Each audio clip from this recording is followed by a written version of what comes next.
He has a more human or humane approach. You'll see a lot of Frank Lloyd Wright's work have a lot of organic materials, wood, stone, and a lot of articulation breaking down at smaller scales, at, I would argue, the human scale, whereas a lot of Le Corbusier's projects appear more monolithic.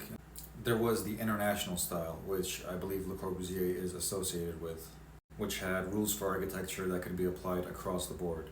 Whereas Frank Lloyd Wright seemed to have an interest in being contextual to the particular site the project was placed on. And Le Corbusier's projects have a lot of amazing elements. The columns push towards the exterior to free up the floor plan. The ribbon windows bringing in a lot of natural light. The building raised up on columns. And who's to say that he invented any of these things, but he wrote about them a lot, more than probably any other architect at the time. And that's why he's associated with them. But Frank Lloyd Wright wrote about organic architecture and the prairie style. He argued that architecture should be a product of its time and intimately connected to a moment and a place. But I mean, when you look at it big picture, if you think of masses of buildings that have no ornament, that are just bland and have no texture, just a pure white wall, you can't walk down that sidewalk for too long before going crazy.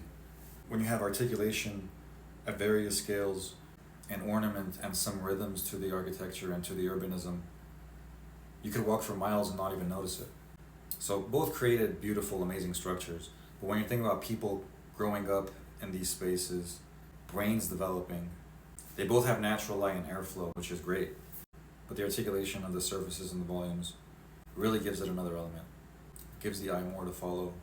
You know, I think Corbusier's architecture is more interesting for architects because we'll never get bored. I mean, we'll be looking at the ceiling trying to figure out the lighting and the ductwork and trying to figure out the decisions that went into the arrangements of the spaces.